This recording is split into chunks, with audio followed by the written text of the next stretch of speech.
नमस्ते दोस्तों, बहुत दिनों के बाद वापस से स्वागत है हमारा और आपके चैनल शरानो स्मार्ट पिक्स में। और जैसे आपने थंबनेल में देख लिया होगा, आज हम स्नैपड्रैगन लैपटॉप की बात करेंगे। और जो मैंने एक्चुअली बहुत पहले अपने वीडियो में बोला था कि मुझे ट्राई करने का मन है, और स्नैपड्रैगन लैपटॉप के रिव्यू के साथ साथ इसका भी हो जाएगा, जो है सैमसंग गैलेक्सी बुक 4 एज। तो इसका भी रिव्यू हो जाएगा। वीडियो हो सकेगा प्लीज़ पूरा देखिए। मैं जानता हूँ क्योंकि मेरे वीडियोस थोड़े लंबे होते हैं और बहुत सारे लोगों का प्रीमियम नहीं होता, तो बार बार एड्स आते हैं। मैं आपको प्लीज़ रिक्वेस्ट करूंगा कि थोड़ा ये वीडियो पूरी तरह देखिए। बहुत सारी चीज़ें इसमें जानने के लिए, specially Samsung Galaxy book 4 H के बारे में, एज अ होल स्नैपड्रैगन के प्रोसेसर्स के बारे में, उनके लैपटॉप्स कैसे रहते हैं। तो ये था दोस्तों इसका इंट्रो। तो चलिए फटाफट वीडियो में जाते हैं अपन, क्योंकि मैं इसको जितना छोटा हो सके मैं उतना बनाता हूँ इसको छोटा वीडियो को। ठीक है, सबसे पहले हम बात कर लेते हैं इसके डिज़ाइन की। तो दोस्तों जहाँ तक डिज़ाइन की बात है ना, ये इसका सबसे बेस्ट पार्ट है इस लैपटॉप का। आगे मैं इसके बारे में प्राइसिंग के बारे में आऊँगा। फिलहाल जो प्राइसिंग और पहले जो प्राइसिंग मिल रहा था, तो जो भी प्राइसिंग हो फिलहाल के हिसाब से भी इसका डिज़ाइन बहुत अच्छा है। मतलब पूरा मेटल बिल्ड आता है आपको, और एक ब्यूटीफुल सफ़ा एक ही कलर में आता है, by the way sapphire blue के कलर में आता है। ज़्यादातर सिल्वर है, कुछ लाइट कंडीशंस में आपको ब्लू देखने को मिल जाता है इसमें, बहुत हल्का सा, पर मैक्सिमम आप सिल्वर ही मान के चलिए इसको। और फुल मेटल बिल्ड है इसका, और बिल्ड क्वालिटी इसका काफ़ी अच्छा है। मैं कहूँगा एल्यूमिनियम बिल्ड है, और वन ऑफ द बेस्ट मैं कहूँगा इसका एस्पेक्ट है इस लैपटॉप का बिल्ड क्वालिटी। आपको मतलब हर तरफ से आपको कहीं से चीप नहीं लगेगा, और ये बहुत स्लिम भी है और हल्का भी है ये, तो वो एक बहुत अच्छी बात है इसकी। तो आगे हम बात करेंगे इसके और डिटेल में इसके बारे में, कि ये रफली आपको मतलब अगर आप देखें इसका वेट भी देखेंगे ना, तो ये 15.6 इंच का है। 15.6 इंच का लैपटॉप है ये, 14 इंच का नहीं है। फिर भी आपको ना ये 1.5 केजीज के आसपास का वेट देखने को मिल जाता है, और काफ़ी हद तक स्लिम है ये। मतलब एक वेज टाइप डिज़ाइन में आएगा, जहाँ पे यहाँ से लेके ये थोड़ा मोटा रहेगा पोर्ट्स को ये एकोमोडेट करने के लिए, फिर धीरे से आगे से जैसे आएगा स्लिम होते जाएगा ये। तो एज अ होल आपको यूज़ करते वक्त ना प्रीमियमनेस फील होता है इस लैपटॉप को। तो डिज़ाइन के मामले में मैं कहूँगा काफ़ी उन लोगों ने अच्छा काम किया है, काफ़ी अच्छा खासा स्लिम है 15.6 इंच लैपटॉप के लिए। अच्छा खासा वेट डिस्ट्रीब्यूशन है, 1.5 केजीज आपको लगेगा नहीं, और आराम से आप कैरी कर सकते हो। दूसरी बात, जो डिज़ाइन में बहुत सारे लोग जानना चाहते हैं, क्या ये एक हाथ से ओपन होता है? मैक्सिमम केसेस में हो जाता है आराम से, वन हैंड से ही ओपन हो जाता है आराम से। और दूसरी बात, ये पूरा पीछे जाता है, पूरी तरह ये पीछे जाता है, 360 डिग्री नहीं जाएगा, 180 डिग्री तक आराम से पीछे जाता है। और इसका जो हिंज का क्वालिटी है, मैं बार बार करके दिखा सकता हूँ, हिंज का क्वालिटी काफ़ी अच्छा है इसका। हिंज में कोई प्रॉब्लम नहीं है। जहाँ तक रही फ्लेक्स की दोस्तों बात, बहुत मिनिमल फ्लेक्स है, लीड में हो या कीबोर्ड में हो। मुझे फ्लेक्स बहुत कम देखने को मिला। मैं लगभग इसको 15-20 दिन से यूज़ कर रहा हूँ, तो इसलिए थोड़ा सा बीच में गैप भी आ गया था। मैं बहुत दिन तक वीडियो नहीं बनाया था, और बीच में सेल भी था, तो मैं आप लोगों को डिस्टर्ब नहीं करना चाहता था। तो एज अ होल इस जहाँ तक सैमसंग गैलेक्सी बुक 4 एच की बात है, डिज़ाइन इसका काफ़ी अच्छा है। अब दोस्तों बहुत इंपॉर्टेंट डिज़ाइन में कवर करना चाहता हूँ, पोर्ट्स, क्योंकि बहुत इंपॉर्टेंट होता है लैपटॉप में। और जहाँ तक रहे इसके पोर्ट्स की बात, तो आपको सबसे पहले इधर देखने को मिलेगा एक आपको HDMI पोर्ट देखने को मिलेगा इसमें, जो 2.1 है। 4K एट 60 हर्ट्ज के इसके आपका आउटपुट ले सकते हैं इससे। नेक्स्ट आते हैं हम HDMI के बगल में आते हैं अपन। ये आपको जो ये इसके हाईलाइट पॉइंट्स है, आपको 2 Type-C USB 4, ये स्नैपड्रैगन है तो इसलिए हम इसे USB 4 बोल रहे हैं। अगर ये इंटेल के आप कंपेयर करोगे, तो इंटेल के इक्वलेंट है, थंडरबोल्ट 4 पोर्ट्स के इक्वलेंट है। तो आपको इसमें 2 Type-C, ये दोनों के दोनों पावर डिलीवरी सपोर्ट करते हैं। तो उस मामले में भी काफ़ी बहुत बढ़िया है। आप दोनों के दोनों से चार्जिंग कर सकते हैं, और इनसे आप eGPU और मल्टीपल डिस्प्ले आराम से कनेक्ट कर पाएंगे, और उनका परफॉर्मेंस भी अच्छा है। मैंने एक दो डिस्प्ले अटैच करके देखा, तो उस मामले में अच्छा है कि ये 2 Type-C पोर्ट दिए, वो भी USB 4 या थंडरबोल्ट 4 के इक्वलेंट दिए हैं, और ये अराउंड 40 Gbps का डेटा ट्रांसफर कर सकते हैं। मेरे पास एक Type-C का पेन ड्राइव है, और डेटा स्पीड बहुत मस्त है इसमें, बहुत अच्छा है। That is very very good. Next चीज़ दोस्तों, बहुत छोटी सी चीज़ है यहाँ पे, ये है एक LED इंडिकेटर। ये जब आप चार्जिंग में लगाते हैं, अगर फुल चार्ज नहीं हुआ है तब ये रेड ग्लो होता है, जब फुल चार्ज हो चुका है तो ग्रीन ग्लो होता है, जब लैपटॉप यूज़ कर रहे हैं तो ब्लू ग्लो होता है, जब आप लैपटॉप स्लीप में हैं तो ये ब्लू आपका ये ऑन ऑफ होता है, मतलब ब्लिंक होता है। और इसके अलावा जब आपका डीप हाइफरनेशन मोड में है या बंद है लैपटॉप, तो ऑब्वियसली ये लाइट भी बंद हो जाती है। तो ये मेरे को छोटी सी चीज बट मेरे को यूजफुल लगी, मैंने बता दिया आपको, मेरा बताना फर्ज था। दूसरी चीज इस तरफ आ जाओ तो दोस्तों आपको दिखेगा सबसे पहले के लॉक, इसको हम केंसिंगटन लॉक भी बोलते हैं।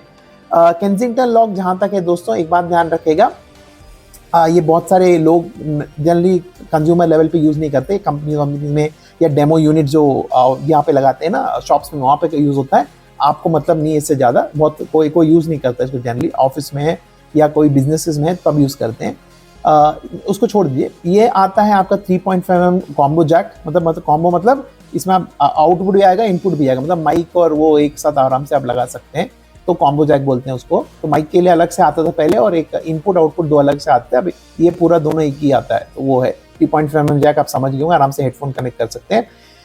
दूसरी चीज, ये USB A पोर्ट एक ही है, 3.2 Gen 1 टाइप का है और इसका 5 Gbps तक का ये है। बेसिकली इनने एक ही है बाय द वे, ये USB A पोर्ट एक ही है। बेसिकली लेगेसी जैसे आपका पेन ड्राइव, लेगेसी डिवाइसेस या प्रिंटर्स विंडर्स के लगाने के लिए दिया है। इधर ही मैं एक बात क्लियर कर दूं दोस्तों, ये ना स्नैपड्रैगन लैपटॉप में, क्योंकि स्नैपड्रैगन लैपटॉप को भी रिव्यू कर रहा हूँ, स्नैपड्रैगन लैपटॉप में ना थोड़ा स्कैनर और प्रिंटर्स का जो ड्राइवर्स है ना उसमें थोड़ा इशू आता है, तो वो ध्यान रखिएगा। तो आप लेगेसी में अगर आप मतलब प्रिंटर स्कैनर, मतलब ऐसा नहीं कि वायरलेस या आप USB के थ्रू लगाएं, जो भी लगाएं, ड्राइवर्स डिटेक्ट करने में थोड़ा दिक्कत देता है प्रिंटर्स के मामले में, स्कैनर्स के मामले में थोड़ा ध्यान रखिएगा। मैं आगे रिव्यू में जब आगे आऊँगा स्नैपड्रैगन के एक्सपीरियंस के ऊपर तब मैं और डिटेल में बताऊंगा, बट ये ध्यान रखना कि अगर प्रिंटर्स विंटर्स बहुत ज़्यादा यूज़ करते हो तो थोड़ा सोच के लेना इसको, ठीक है। अगली बात, ये इस तरफ जो है इसको हम माइक्रो SD कार्ड स्लॉट दिया है इन लोगों ने, अप टू 2 TB सपोर्ट करता है और ये एक बहुत अच्छी चीज़ है स्पेशली इस लैपटॉप में, स्नैप गैलेक्सी बुक 4 एज में। क्योंकि कारण क्या है, इसके अंदर आपको स्नैपड्रैगन X प्रोसेसर मिलता है और ऑब्वियसली स्नैपड्रैगन प्रोसेसर X मिलता है आपको, X प्लस या X इलाइट नहीं, X में एक ही इसमें आता है। अब्रॉड में बहुत सारे मॉडल्स के साथ लॉन्च हुआ था, X प्लस X इलाइट सब के साथ, एमोलेड स्क्रीन भी दिया था, बट इंडिया में तो सिर्फ ऐसा ही आया है। तो स्नैपड्रैगन X है, 16 GB का रैम है, हाई फ्रीक्वेंसी रैम है। मैं आगे और परफॉर्मेंस सेक्शन में और आगे डिटेल में बताऊंगा। 512 GB का SSD नहीं है, eUFS है। वो बेसिकली क्या होता है ना, सोल्डर्ड मतलब एम्बेडेड उसको बोलते हैं, एम्बेडेड फ्लैश स्टोरेज, वो वाला दिया गया है जो सोल्डर्ड है। मतलब आप 512 GB आप बाद में इसको खोल के निकाल के उसको मैं NVMe SSD 2280 टाइप का लगा दूंगा, नहीं, वो नहीं चलता इधर। आपको उसमें सोल्डर्ड है, 512 ही रहेगा, आप उसको बदल नहीं सकते ना बढ़ा सकते हैं। तो इसलिए माइक्रो SD कार्ड इसमें काफ़ी यूजफुल रहेगा आप लोगों को, तो अच्छी बात दे दिया गया है। बट एक बात ध्यान रखिए, 512 GB आपका NVMe SSD नहीं है भाई साहब, यहाँ पे eUFS है, उसको आपको अपग्रेड कराना नहीं हो पाएगा, आपको मेमोरी कार्ड लगा के यूज करना पड़ेगा। खैर ये मेरे को बताना था, आपको बता दें अप टू 2 TB ये सपोर्ट करता है माइक्रो SD कार्ड, ठीक है। तो माइक्रो SD कार्ड अगर किसी को मन में है तो एक्सट्रीम लेना सैंडिस्क का, या अल्ट्रा लेना है सैमसंग के EVO प्लस लेना। सेकंड यूज मार्केट में देखना, सेल में 12-13 हज़ार का 1 TB बिक रहा था, अभी वो 19-20 हज़ार का हो गया। 512 अभी जो 7-8 हज़ार का चल रहा था, अभी मेरे ख्याल से 11-12 का हो गया है, हज़ार का, ठीक है। खैर छोड़ो, वो अलग से बात है, कभी और बात करेंगे उसके बारे में। नेक्स्ट चीज़ है दोस्तों, जहाँ तक मैं कह रहा था लीड की बात, तो लीड आराम से एक हाथ से ओपन होता है, पूरा का पूरा 180 तक जाता है, जैसे मैंने आपको पहले भी दिखा दिया है इसमें, ठीक है दोस्तों। तो दूसरी बात, जहाँ तक लीड की बात, यहाँ पे जिस डिस्प्ले की बात कर रहा हूँ, यहाँ तक डिस्प्ले की बात है दोस्तों, अभी जब मैंने लीड खोल ही दिया तो इसमें डिस्प्ले की बात कर ही लेते हैं आपको, कि इसमें आपको मिलेगा पूरा का पूरा 15.6, डिस्प्ले की बात कर रहा हूँ, 15.6 इंच का anti glare IPS LCD display मिलेगा, OLED नहीं है, LCD है। वो पर जो मैक्सिमम ब्राइटनेस 300 निट तक जाता है और 60 हर्ट्ज का नॉर्मल पैनल है, 16:9 का एस्पेक्ट रेशियो है, तो ये बात भी ध्यान रख लीजिएगा दोस्तों। एक बात का आप ध्यान रखिए कि हाँ, ये मान लिया मैंने कि ये मतलब किसी भी एंगल से आपका मतलब OLED पैनल नहीं है और IPS LCD पैनल है, सिर्फ 300 निट्स की ब्राइटनेस है, बहुत सारी चीज़ें हैं इसमें। ऑब्वियसली आपको लगेगा कि शायद कुछ कमी होगी इसमें, डिस्प्ले के हिसाब से काफ़ी डिसेंट है, काफ़ी अच्छा है, IPS पैनल है, व्यूइंग एंगल्स काफ़ी अच्छे हैं इसके। और दूसरी बात क्या है इसके बारे में कि जो OLED पैनल होता है ना, ऑब्वियसली बहुत अच्छा होता है, बट उसमें दो चीज़ें होती हैं। OLED पैनल्स मैक्सिमम ग्लॉसी होती हैं, तो ग्लॉसी मतलब क्या होता है ना, पीछे की तरफ लाइट है, कहीं भी कुछ है तो बहुत रिफ्लेक्ट करता है। तो आपको दो वो OLED है, डिस्प्ले अच्छा है, उसको ना जब आप बहुत वेल लाइटेड रूम्स में यूज़ करते हो ना, तो बहुत इरिटेटिंग लगता है आपको यूज़ करते वक्त laptop specially. But anti glare display का कोटिंग बहुत अच्छा है। इंडोर्स में आराम से 300 निट्स का ब्राइटनेस कम लग सकता है, बट एंटी ग्लेयर डिस्प्ले के साथ वो अच्छा खासा ब्राइटनेस है, आराम से यूज कर पाओगे। आउटडोर में भी कुछ कुछ कंडीशंस में आराम से यूज कर पाओगे। तो 300 निट्स का नोट सुन के ना मत सोचना कि अरे बहुत कम ब्राइटनेस है, थोड़ा और ब्राइट हो सकता था, बट ऐसा नहीं है कि बहुत कम ब्राइट है। तो इस बात का आप ध्यान रखना। तो ब्राइटनेस के मामले में, डिस्प्ले के मामले में इतना कुछ आपको इशू नहीं है। हाँ, थोड़ा वो ओलेड देते तो और अच्छा होता, क्योंकि अब्रॉड के मॉडल में ओलेड दिया इन लोगों ने, एक्चुअली एमोलेड दिया इनफैक्ट। बट कोई बात नहीं, जो भी है जिस हिसाब से है अभी इंडिया में जिस प्राइस में लॉन्च किया वो 2-3 लाख का जाता है। अब्रॉड वाला मॉडल शायद 1,19,000 1,90,000 सॉरी 2 लाख का है वो। हालांकि प्राइसिंग भी जमीन आसमान का फर्क है। बट एज अ होल जो डिस्प्ले इधर है अपन के पास जो है अभी, अब ये है, ये काफ़ी डिसेंट है, 60 हर्ट्ज तक है, ठीक है। ब्राइटनेस अभी एज अ होल मेरे ख्याल से बेहतर हो सकता था। डिस्प्ले के मामले में मैं इतना ही कहूँगा इसमें कि इसमें जो भी मीडिया कंजम्पशन भी करना है ना, आराम से कर पाओगे। ऐसा मत सोचो ओलेड डिस्प्ले है तब भी मीडिया कंजम्पशन करना, नहीं, आराम से मीडिया कंजम्पशन कर पाओगे। अच्छे खासे कलर्स वलर्स दिख जाते हैं, अच्छा डिस्प्ले टोटल में मान लेता हूँ। जिस प्राइस के लिए जो आ रहा था ना, ये जिस हिसाब से बिक रहा था मार्केट में, आगे प्राइसिंग में बात करूंगा मैं इसके बारे में, उसके हिसाब से ठीक है, डिस्प्ले इसका अच्छा है, एक्सीलेंट नहीं बट अच्छा है। और एलसीडी होने का एडवांटेज ये होता है, ओलेड में बर्निंग का टेंशन रहता है, इसमें वो टेंशन नहीं है, तो थोड़ा आराम से बहुत ज़्यादा साल निकलेगा। ओलेड में बर्निंग होने के चांसेस बहुत हाई रहता है। तो ओलेड ऐसी चीज़ है कि दो धारी तलवार है, वो अच्छी भी बहुत है, मज़ा भी आता है उसमें कलर्स वलर्स देखने को, वीडियो देखने में, but at the same time उसमें बर्निंग के इश्यूज आने के चांसेस बहुत हाई रहते हैं। एलसीडी में टेंशन नहीं रहता है। तो उस हिसाब से मैं कहूँगा डिस्प्ले इसका काफ़ी डिसेंट है, कोई इसमें बहुत बड़ी मैं नेगेटिव पॉइंट नहीं देखूंगा। नेक्स्ट आ जाते हैं बेजल्स के ऊपर दोस्तों। तो बेजल्स जो इसके है ना काफ़ी हद तक, एक मिनट मैं डिस्प्ले थोड़ा नीचे कर लेता हूँ। हाँ, तो बेजल्स यहाँ तक बात है दोस्तों। तो बेजल्स जहाँ तक है इसका नीचे का बेजल ही बड़ा है, बाकी बेजल्स डिसेंट है। मैं कहूँगा बहुत कम भी नहीं, बहुत ज़्यादा भी नहीं, ऐसा कोई आउटडेटेड लुक नहीं लगता है, मॉडर्न लुक ही देगा आपको बेजल के हिसाब से भी। तो बेजल के हिसाब से मैं कहीं नहीं कहूँगा कि भाई इसमें कुछ कमी है, कुछ आपको प्रॉब्लम होगा। नीचे का बेजल ही थोड़ा बड़ा है, जो बहुत बड़ी बात नहीं है, वरना आपका नियरली वो प्रॉब्लम नहीं है। और ऑब्वियसली इसमें ऊपर की तरफ आपको कैमरा देखने को मिल जाएगा टॉप बेजल के ऊपर, जो आगे मैं बात करूंगा उसके बारे में। ये हो गया मोटा मोटी डिस्प्ले के बारे में बात। डिस्प्ले एज अ होल अच्छा है, थोड़ा स्पेक्स देख के शीट पे थोड़ा कंफ्यूज मत होना, इसका डिस्प्ले अच्छा है, बहुत ज़्यादा एक्सपेक्टेशन मत रखना, बट अच्छा है। तो ये हो गया डिस्प्ले के बारे में। अब नेक्स्ट बात कर लेते हैं जो बहुत इंपॉर्टेंट है हर लैपटॉप के लिए, वो होता है कीबोर्ड और ट्रैक पैड की। तो दोस्तों पहली बात 15.6 इंच का डिस्प्ले है, तो आराम से फुल फ्लेज आपको कीबोर्ड मिलता है। देखिए बात ऐसी है ना कि इसमें आपको नम पैड ऑब्वियसली मिलता ही मिलता है, क्योंकि फुल फ्लेज कीबोर्ड है। तो बात ऐसी है कि इसमें जो कीबोर्ड दिया है इन्होंने, इसमें कीज काफ़ी अच्छे हैं, मतलब गुड क्वालिटी कीज दिए हैं इन्हें। पर सबसे बड़ी बात क्या है कि जो आपको इसमें नहीं मिलता है वो बैकलाइट कीबोर्ड नहीं मिलता है। मुझे फ़र्क पर्सनली नहीं पड़ता, क्योंकि मैं टच टाइपिंग करता हूँ, मैं कीबोर्ड की तरफ देखता नहीं, मतलब मैं बिना देखे टाइप कर सकता हूँ, तो मुझे इतना फ़र्क नहीं पड़ता है। बट बहुत सारे लोगों को जो यूज़ करते हैं उनको फ़र्क पड़ेगा कि इसमें बैकलाइट कीबोर्ड नहीं है, तो बहुत सारे लोगों के लिए वो इशू हो सकता है। और मैं कहूँगा की ट्रैवल और बाकी सब की टाइपिंग वाइपिंग एक्सपीरियंस सब इसमें अच्छा है, कोई बड़ी बात नहीं है, कोई प्रॉब्लम नहीं है सच। बस मेरे को की के कलर्स अच्छे नहीं लगे, मेरे को पर्सनली अच्छे नहीं लगे, मेरे को इतने खास अच्छे नहीं लगे कलर जो कीज के लिए दिए हैं इन लोगों ने। बट एज अ होल उसको पर्सनल मेरा पर्सनल टेस्ट है, उसको बगल में रख दिया, तो कीबोर्ड एज सच अच्छा है। थोड़े से नम पैड वाले कीज थोड़े हल्के से छोटे हैं, और फीडबैक सब अच्छा है, आराम से आपको टाइपिंग के एक्सपीरियंस कोई खराब प्रॉब्लम नहीं आएगी। मैं ऑनेस्टली मैं बताता हूँ, मेरे को थोड़ा कीज के क्वालिटीज और की के कलर्स या की क्वालिटी थोड़ी और इम्प्रूव हो सकती थी। मुझे इतना बुरा नहीं लगा, बट मेरे को इतना बढ़िया भी नहीं लगा, थोड़ा और अच्छा हो सकता की क्वालिटी। पर टाइपिंग एक्सपीरियंस आपको अच्छा मिल जाएगा। सारे बटन्स जो आपको मेजर नॉर्मल कीबोर्ड में मिलते, सारे बटन्स कीज आपको इसमें देखने को मिल जाएंगे।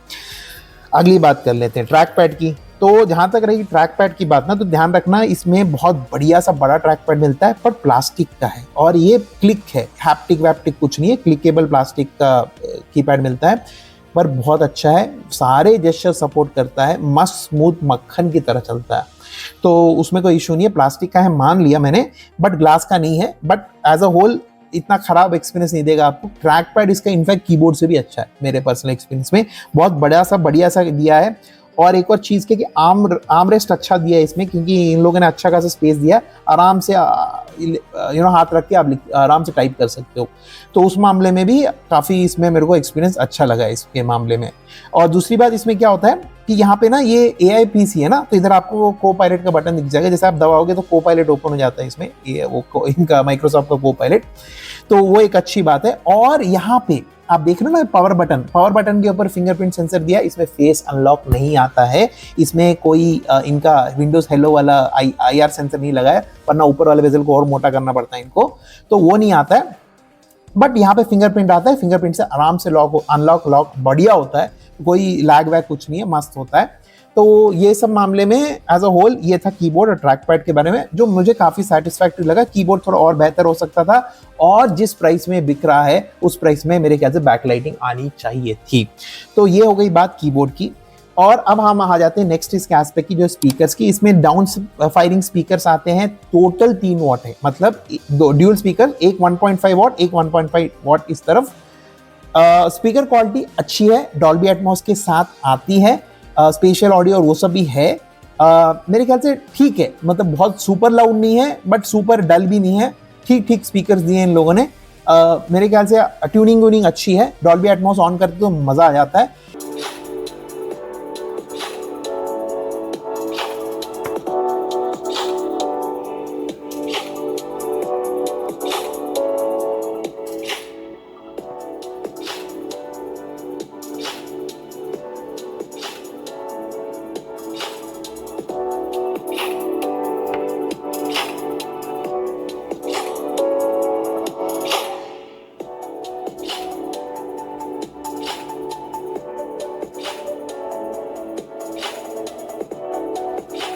तो एज अ होल अगर कुछ काम कर रहे हो, एक क्वाइट रूम में हो या बेडरूम में हो, कहीं और एक पर्सन या आराम 2-3 लोग बगल बगल में बैठ के अगर कुछ देख रहे हो, ठीक है, उसके लिए सफिशिएंट है।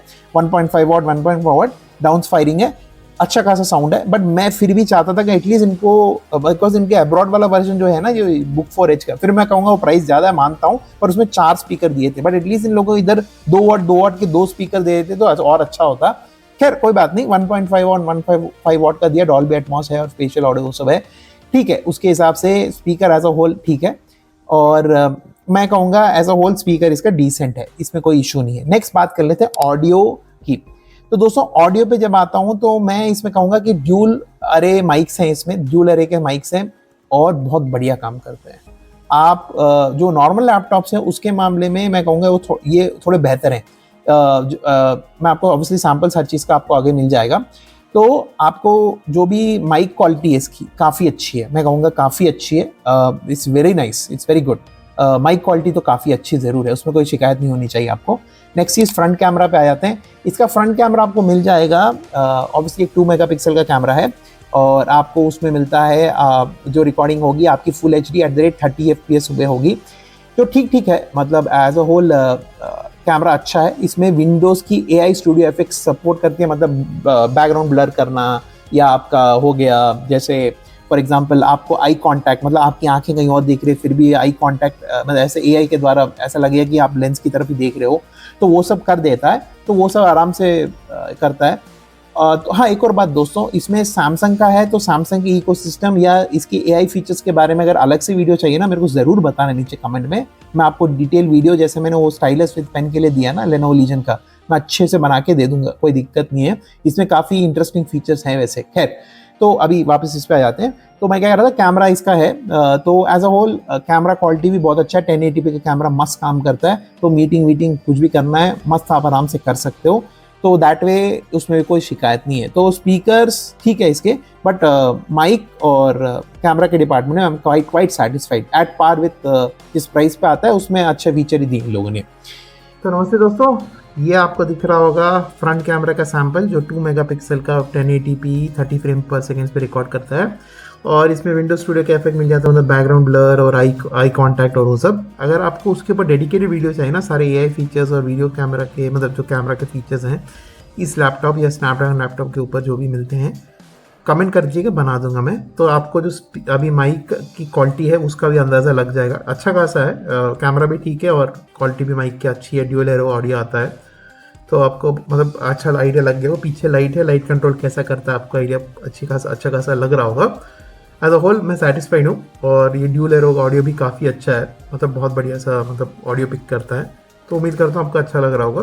ठीक है दोस्तों, चलिए आप कमेंट कर दीजिए नीचे, अगर आपको वीडियो चाहिए तो अलग से एक पूरा मैं डिटेल में वीडियो AI फीचर्स और विंडोज़ AI स्टूडियो के फीचर्स के साथ मिला के मैं आपको एक अच्छा सा वीडियो दे दूंगा। ठीक है दोस्तों, तो हो गए हमारे आज अभी स्पीकर ये कवर हो गया था। अब नेक्स्ट चीज आते हैं परफॉर्मेंस पे आऊंगा मैं, क्योंकि परफॉर्मेंस लास्ट में आऊंगा, क्योंकि स्नैपड्रैगन की बात करनी थी तो लैपटॉप की, तो मैं उसको लास्ट में रखने वाला हूँ। इसके बाद नेक्स्ट आ जाता हूँ मैं बैटरी के ऊपर।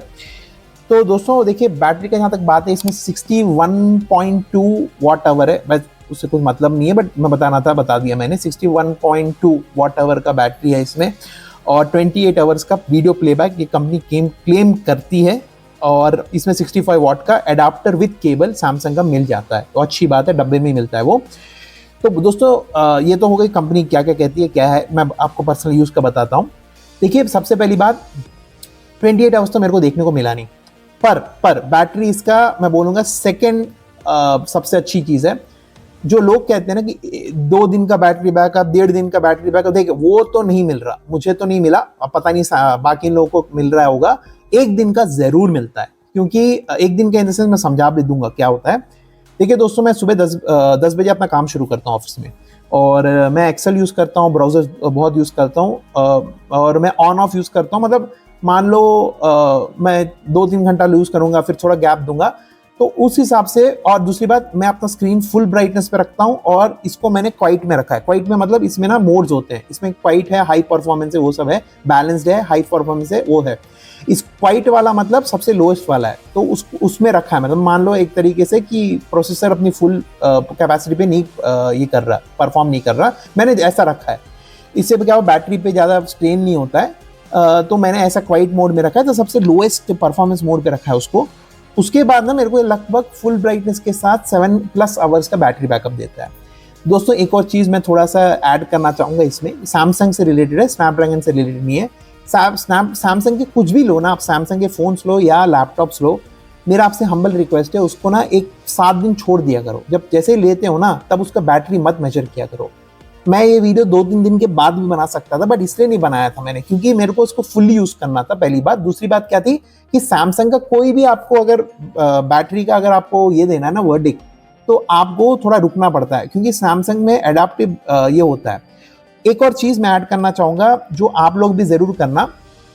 मैंने क्या किया था, इसमें एक स्मार्ट चार्जिंग सैमसंग के किसी भी फोन में आता है, वो बैटरी प्रोटेक्शन मोड करके बोलते हैं बेसिकली। उसमें क्या होता है कि बैटरी हमेशा आपका 80% ही चार्ज होता है, 80% के ऊपर चार्ज नहीं होता है, वहाँ स्टैग्नेट हो जाता है। आप फुल उसको कितनी देर भी लगाओ, 80% के ऊपर जाने नहीं देगा। ये वाला ना आप ज़रूर यूज़ करिएगा, स्मार्टफोन में हो या लैपटॉप में हो। बैटरी का कंडीशन बहुत अच्छा रहता है। आप 4 साल हो गए, 5 साल हो गए, आप खुद बैटरी रिपोर्ट या बैटरी हेल्थ चेक कर लेना, बैटरी का हेल्थ बहुत बढ़िया रहता है इससे।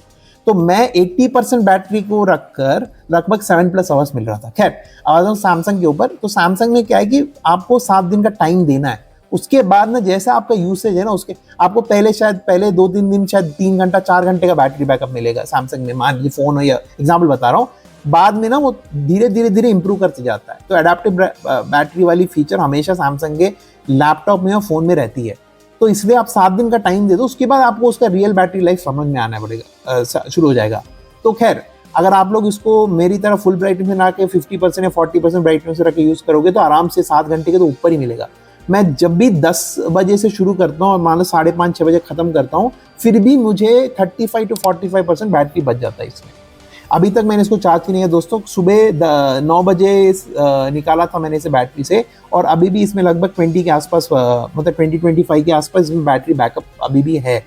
तो उस मामले में बहुत अच्छा है। नेक्स्ट बात बैटरी में बात करता हूँ मैं, आइडल ड्रेन। देखिए आइडल ड्रेन ना, इसमें अगर आप बगल में रख देते हो ना, तो 4-5% गिरता है ये, मतलब इंटेल के कंपैरिजन में कम गिरता है, बट गिरता है। मतलब ऐसा नहीं कि बिल्कुल 1% 2%।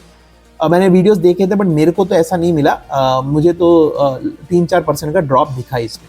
तो वो सबसे पहली बात थी, मुझे आइडल ट्रेन के बारे में बात करनी थी। बट जो ठीक है, अच्छा है, मतलब बहुत ज़्यादा भी नहीं है, बट एज अ होल ठीक है। तो उस मामले में मैं कहूँगा एज अ होल बैटरी के मामले में आई एम क्वाइट सेटिस्फाइड। एक और चीज़ 65 वॉट चार्जिंग के बारे में बात करते हैं। इसमें क्विक चार्जिंग है, फास्ट चार्जिंग है, 0 to 44% 30 मिनट्स में हो जाता है, तो वो बात ध्यान रख लीजिएगा। फास्ट चार्जिंग सपोर्ट है। मैंने ऑनेस्टली ट्राई तो नहीं किया, बट चार्ज जरूर फास्ट होता है, ये मैंने नोटिस किया है। अच्छे खासे स्पीड में चार्ज हो जाता है। तो ऐसा नहीं कि लंबा चौड़ा, मतलब बहुत बहुत टाइम लगता है चार्ज होने में, अच्छा खासा टाइम में चार्ज हो जाता है, तो वो एक बहुत अच्छी बात है इसमें। और आप मोबाइल के चार्जर से भी कर सकते हो, 65 वॉट कोई भी हो। मैं खुद पहले जब मैं इंटेल का लैपटॉप यूज़ करता था, मेरा वाला हालांकि पुराना था, 13 जनरेशन का i5 था, वो वाला से प्रोसेसर वाला यूज़ करता था, तो चार्जर लेके जाना पड़ता था ऑफिस में, क्योंकि मेरा 3 साढ़े 3 बजे तक वो फिर वापस से चार्जिंग लगाना पड़ता था। इसको जब से यूज़ कर रहा हूँ मैं घर आके ही चार्ज कर रहा हूँ, तो वो बैटरी के मामले में मैं काफ़ी I am little very happy. But इतना मत उम्मीद रखना जो वो दिखा रहे हैं ना 28 आवर 30 आवर्स, ऐसा कुछ नहीं चलता है। 12-10 घंटा रीजनेबल है, वो भी पहुंचे तो पहुंचे, बट वरना 7 से 9 घंटे के बीच में आराम से तो दे ही देगा, ये पक्का देगा। खैर, तो बैटरी की बात हो गई। अब नेक्स्ट इंपॉर्टेंट के ऊपर बात आते हैं, जो है स्नैपड्रैगन, मतलब परफॉर्मेंस। देखिए, तो जैसे मैंने बोला, मैं इसमें रिपीट कर दूंगा कि इसमें स्नैपड्रैगन एक्स का प्रोसेसर मिलता है, 8 कोर्स वाला, जो 3 गीगाहर्ट्ज के इस पे क्लॉक स्पीड तक जाता है। और उसके अलावा 16 GB का आपको हाई फ्रीक्वेंसी रैम मिलेगा, वो बहुत इंपॉर्टेंट चीज़ है।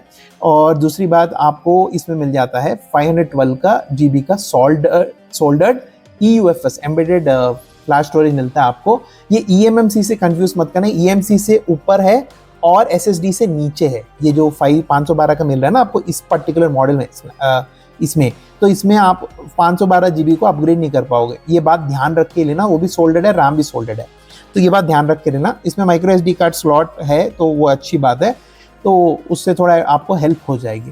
खैर, तो ये मिलता है आपको। तो देखो, वेरी फ्रैंकली नंबर्स को बगल में रखो, बेंचमार्क स्कोर ये वो, देखिए वो तो बहुत सारे अलग यूट्यूबर करते हैं, मैं जस्ट नंबर्स में जाऊंगा नहीं। देखिए, वेरी ऑनेस्टली बता रहा हूँ, जब मैंने लिया था मैं थोड़ा हेजिटेंट था कि भाई स्नैपड्रैगन का है, क्योंकि स्नैपड्रैगन का नहीं पहला बार नहीं है।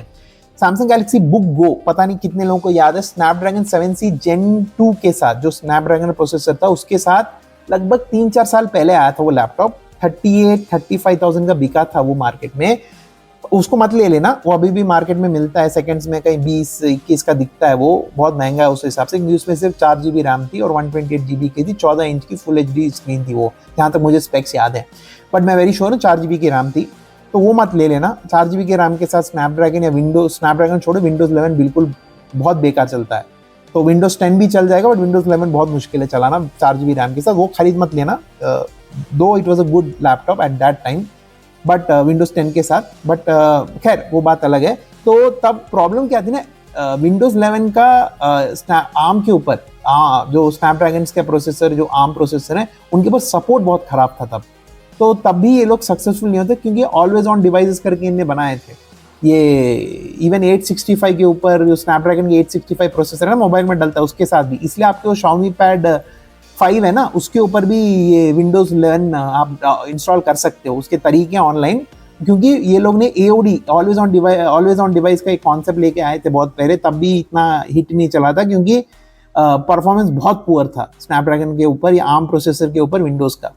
अभी इन लोगों ने, इसलिए मैं थोड़ा डर के लिया था मैंने। खैर, परफॉर्मेंस मैं वेरी फ्रैंकली बताता हूँ काफी अच्छा है, पूरी बात सुन लीजिएगा मेरी। इसमें अभी बहुत सारे आर्म के एप्स हैं। देखिए, प्रॉब्लम कहाँ है पता है, परफॉर्मेंस में मैं इतना कहूंगा कि स्नैपड्रैगन एक्स को इन लोगों ने डायरेक्टली, एक्स एलीट हो या एक्स प्लस हो या एक्स सिर्फ बेस वेरिएंट एक्स हो, ये लोग M के टक्कर में सोच के लेके आए। M सीरीज जो है, M1 M2 M3, मैं बात कर रहा हूँ एप्पल M सीरीज के सिलिकॉन प्रोसेसर्स की, भाई चिप्स की। तो उसमें क्या दिक्कत है कि जो आपके M1 M2 M3 जब आए थे ना, इंटेल ने जब 2021 या 20 के आसपास जब भी इन्हें प्लान किया था, उनने कहा भाई हम इंटेल पे चलाएंगे नहीं अपने मैक, आपको लेना है तो M सीरीज लो, वरना कुछ और देख लो, बट एप्पल वाला आपको इंटेल पे नहीं मिलेगा। तो बहुत सारे डेवलपर्स ने मजबूर होकर, विद कोई ऑप्शन नहीं था, तो उन लोगों ने बहुत सारे ऐप्स को उनको मैक के M1 M2 मतलब इन कंप्लायंस पे लाना पड़ा, आर्म कंप्लायंस पे, आर्म प्रोसेसर कंप्लायंस पे। अभी दिक्कत क्या है, विंडोज ऐसा नहीं किया। विंडोज ने क्या किया, मैं इंटेल भी बनाऊंगा, AMD भी बनाऊंगा, मैं इसके लिए बनाऊंगा। तो इसका ना थोड़ा जो बन रहा है ना आर्म प्रोसेसर्स के लिए जो एप्स बन रहे हैं, वो थोड़े धीरे बन रहे हैं, मतलब थोड़ा इतना फास्ट नहीं आया है। But at the same time बहुत मेजर, जो बहुत बड़ी इंपॉर्टेंट है, ऑफिस हुआ, एक्सेल हुआ, वर्ड हुआ, इंटरनेट एक्सप्लोरर हुआ, सॉरी एक्सप्लोरर कह रहा हूँ, एज हुआ, आपका क्रोम हुआ, आपका ब्रेव ब्राउजर हुआ, आपका मतलब बहुत सारों का आपका आर्म प्रोसेसर का वेरिएंट मिलता है, मतलब आर्म प्रोसेसर वेरिएंट मतलब आर्म एप्स मिलते हैं उसके लिए।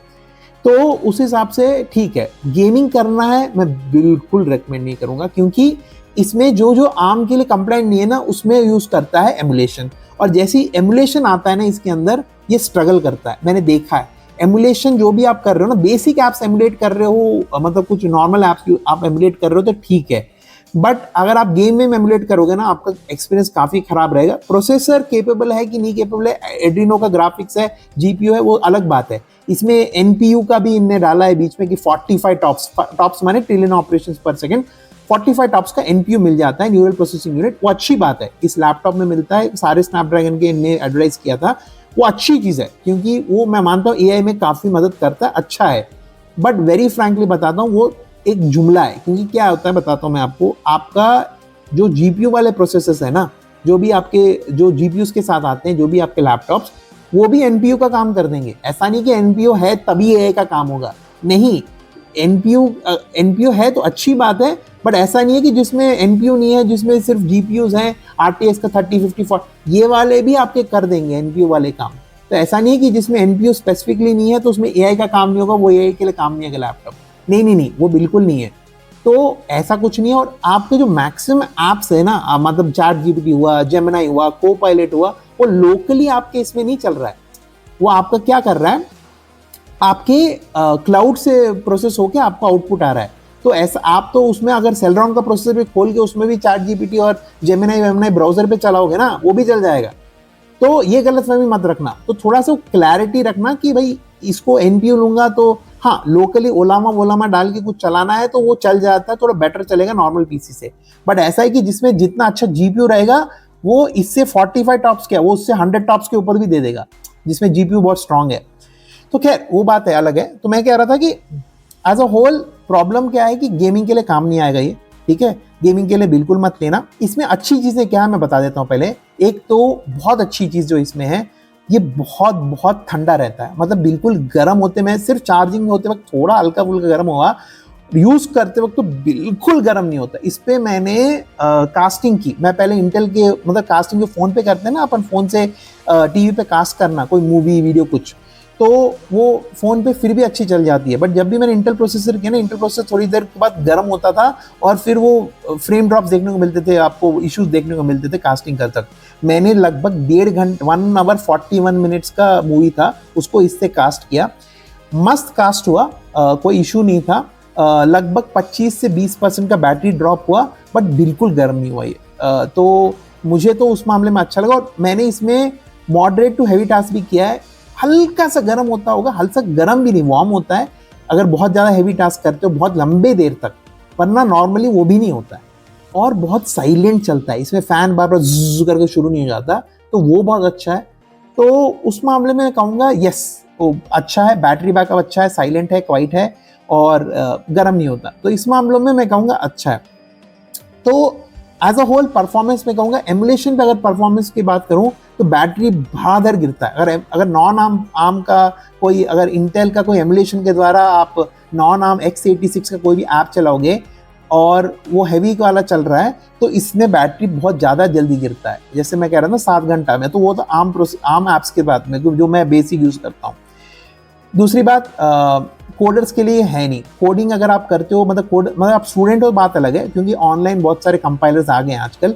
बट अगर आप एक ट्रू ब्लू कोडर हो, तो मैं रेकमेंड, ऑफिस गोअर स्टूडेंट्स के लिए रेकमेंडेड है। बट अगर आप नॉन आईटी हैं, तो अगर आईटी वाले हैं, विजुअल स्टूडियो का है सपोर्ट मान लिया, बट फिर भी मैं रेकमेंड नहीं करूंगा कि आप इसमें मतलब कोडिंग वोडिंग के लिए इसको लीजिए फिलहाल। Not recommended, I will not recommend for IT professionals. ठीक है, अभी ये परफॉर्मेंस के ऊपर मैं एज अ होल मैं कहूँगा फाइनल वर्डिक्ट पे आते हैं।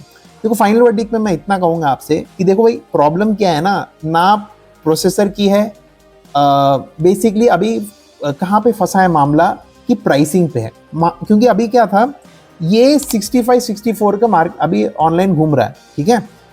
ये बिग बिलियन सेल जो पिछले साल आया था, उसमें कुछ लोगों को विद कूपन कोड लेके 40,000 तक का मिला था। ये 40 to 50 के बीच में it's a good pick for students और ऑफिस गोअर्स, नॉन आईटी वाले। काफ़ी अच्छा पिक है, मैं बता रहा हूँ, ऑनेस्टली बता रहा हूँ, स्टूडेंट्स के लिए बहुत अच्छा। क्लासेस वासेस करनी है आराम से, चार्जर वार्जर लेके घूमने की जरूरत नहीं, आप 5-6 घंटे के क्लासेस आराम से निकाल देगा आपकी, ट्रूली अच्छा है। पर दिक्कत क्या है, प्राइसिंग फिलहाल अभी ये 60-65 का जो ऊपर का बिक रहा है ना, उसके लिए मैं कहूँगा इससे अच्छा इंटेल का लो, मोटो बुक प्रो ले लो, वो अगर वापस से सेल में आएगा तो, या इसी का सैमसंग गैलेक्सी बुक 4 ले लो। अगर मोटो वोटो में नहीं जाना है तो सैमसंग गैलेक्सी बुक 4 कहीं से अरेंज करवा लो। मैं दोनों इंटेल वाले, मैं वो ज़्यादा प्रेफर करूँगा इसको लेने का 60-65 के ऊपर, क्योंकि प्रॉब्लम क्या है कि सब इसमें बहुत सारी चीज़ें अच्छी हैं, बट ये जो प्राइसिंग, मतलब Asus ZenBook A14 वो भाई साहब 80 के आसपास घूम रहा है अभी, ठीक है। और डेल एक्सपीएस तो भाई 1 लाख 1.5 लाख के ऊपर गया, वो 2 लाख तक चले गया वो। तो बात ऐसी है ना, उस प्राइस में वर्थ नहीं है, क्योंकि वो इससे अच्छा तो मैं कहूँगा एप्पल का M4 ले लेना, मैकबुक कहीं से अरेंज करके, मैकबुक एयर M4 वो बहुत अच्छा लैपटॉप है। और उसमें विंडोज चलाना है तो वो पैरेलल्स ले लेना, पैरेलल्स 5-6 हज़ार का सालाना का वो सेल में आ जाता है, पूरे 1 साल का सपोर्ट आ जाएगा, आराम से विंडोज चला लोगे इस मैक के ऊपर। तो वो ज़्यादा मैं बेटर करूँगा ऑप्शन, क्योंकि M4 is far more powerful and far more refined processor than Snapdragon X अभी के मुकाबले में। तो मैं रेकमेंड नहीं करूँगा कि आप इस 60 के ऊपर कोई भी स्नैपड्रैगन का लैपटॉप खरीदो, क्योंकि इसमें थोड़ा ड्राइवर के इश्यूज, जैसे प्रिंटर्स में मैंने कहा, स्कैनर्स में इश्यूज आएंगे आपको। देखो थर्ड पार्टी सॉफ्टवेयर अभी भी इसमें बहुत इंप्रूव होना है। अगर आप बिल्कुल मेरी तरह एक्सेल यूज़ करते हो, ब्राउज़र चलाते हो, मैं भर के ब्राउज़र में चलाता हूँ, मैं 50-60 टैब्स तक खोल चुका हूँ, कोई लैग कुछ नहीं है। और इसमें एक और इशू क्या है कि कुछ आम जो इसके अभी ऐप्स है ना, अभी भी वो थोड़ी दिक्कत देते हैं। फॉर एग्जाम्पल व्हाट्सएप बीच में रुक के वो अटकता है, कुछ इशू आता है, वो भी मैंने नोटिस किया। तो अभी भी थोड़ा ना इसमें और रिफाइनमेंट आना बाकी है। तो मैं मेरे लिए जो बहुत कैजुअल यूज़ करता हूँ, डे टू डे यूज़ करता हूँ, मेरे लिए चल जाता है। और विंडोज़ वाले ज़्यादातर मैं ऐप्स यूज़ करता हूँ, जैसे मान लीजिए ऑफिस हो गई, मेरे लिए चल जाता है। ब्राउज़र ज़्यादा यूज़ करता हूँ, मेरे चल जाता है। स्टूडेंट्स के लिए भी अच्छा ऑप्शन बनेगा, क्योंकि स्लिम है, लाइट है, अच्छा है, बट प्राइसिंग प्रॉब्लम है। तो मैं अगर 40 से 50 के बीच में कहीं मिल रहा है, सैमसंग गैलेक्सी बुक 4 या कोई और स्नैपड्रैगन का लैपटॉप, लेनोवो का स्लिम पैड 3X आता है, आइडिया पैड स्लिम 3X आता है, तो मैं कहूँगा वो ले लो। 40 के आसपास कहीं भी घूम रहा है, 40, 45, 50 के अंदर, dependent out of warranty, within warranty मिल रहा है, ले लो। मैं कहूँगा आराम से ले लो, not a bad option for students and non IT office goers. ठीक है दोस्तों, गेमर्स वेमर्स थोड़ा इससे दूर रहना, अभी मत लेना, थोड़ा गेमिंग के लिए लेंगे इसको बाद में, ठीक है। तो अभी थोड़ा टाइम है इसका, अभी इसका नेक्स्ट जनरेशन के प्रोसेसर्स ऑलरेडी आ चुके हैं, तो देखेंगे फ्यूचर में। ठीक है दोस्तों, तो मेरा वीडियो बस इधर ही तक था, उम्मीद कर रहा हूँ आपको अच्छा लगा होगा। दोस्तों प्लीज़ नीचे कमेंट कर देना कुछ भी सवाल हो, मेरे पास ये लैपटॉप थोड़ा और दिन रहेगा, मतलब ऐसा नहीं कि मैं इमीडिएटली बेच दूंगा, मैं बहुत अच्छा लगा लैपटॉप, वेरी ऑनेस्टली स्पीकिंग, मैं इसको शायद यूज़ करते रहूँगा। तो दोस्तों प्लीज़ कुछ भी है कमेंट करके शेयर कर लीजिएगा, नीचे कमेंट कर लीजिएगा, और अपने पैसे को ध्यान से खर्चिएगा, क्योंकि बहुत महंगाई आगे बढ़ने वाली है और अभी ऑलरेडी बढ़ चुकी है। तो प्लीज़ बी स्मार्ट जहाँ पैसे लगाने वाले हो, अपनी सेहत का ध्यान रखना, take care of your health. दोस्तों बस इतना ही था, शब्बा के, टेक केयर, बाय।